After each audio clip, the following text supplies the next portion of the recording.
RMC, l'immanquable grande gueule.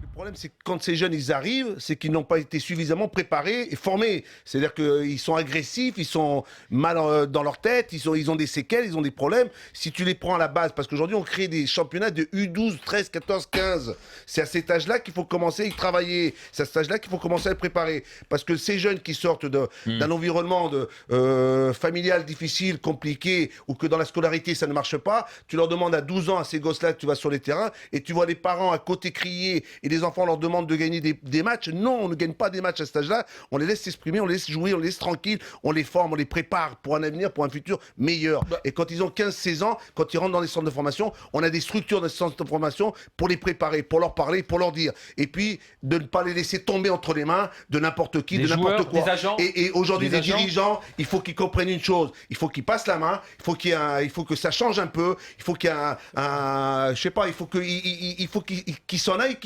je sais pas, pour moi, les choses aujourd'hui. Mais c'est pas trop tard. Ça me rappelle un autre sport. Non, mais c'est pas trop tard. Mais c'est que quand je vois Naïsna, quand je vois tout ça dans la continuité, que ces jeunes arrivent et qui pensent tout de suite. Le maillot de l'équipe de France, c'est un maillot qui se respecte. Quand tu arrives en équipe de France, moi, grâce à l'équipe de France, j'ai eu une certaine notoriété. De cette notoriété, elle m'a permis de grandir et d'être accepté, d'être apprécié. Maintenant, ce maillot, il a une valeur. Et si ce maillot-là, tu ne le respectes pas, il faut sanctionner. Sanction, on sanctionne, on punit. Ils n'ont pas compris, ceux qui parfois n'ont pas eu le comportement qu'il fallait en équipe de France, Nasri et les autres. Mais ces jeunes-là, tu sais comment c'est que quand ils commencent à avoir la notoriété, la gloire, la reconnaissance, les belles, n'importe.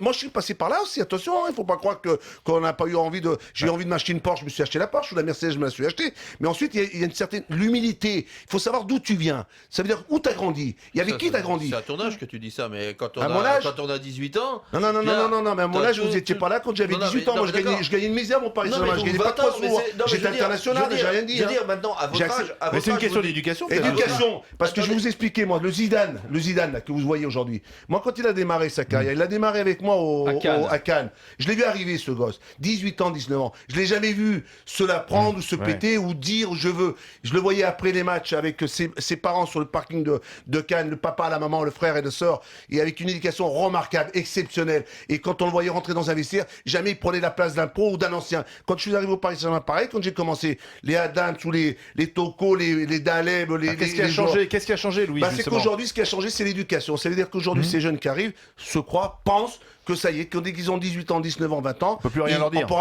On peut plus rien leur dire, voilà. Mais c'est une question au départ, en amont, si tu le fais donc pas. c'est les parents, comme des chanteurs, comme des artistes. C'est les parents. Mais pourquoi que Mais les parents sont sont souvent souvent les désespérés formateurs, du les comportement. éducateurs. Il y a aussi les formateurs. Les formateurs, mais vous rigolez ou quoi? Il faut les former, il faut les préparer, il faut qu'ils sachent avec qui ils ont affaire. Il y a un discours qui est autre, différent. Quand vous allez dans une banlieue, parce que j'ai grandi dans la banlieue, moi, la banlieue des Maguettes, ça a commencé. Je sais pas, moi, aujourd'hui, quand je vois les banlieues, mais ce qui leur arrive dans les banlieues, mais c'est normal, il fallait s'y préparer.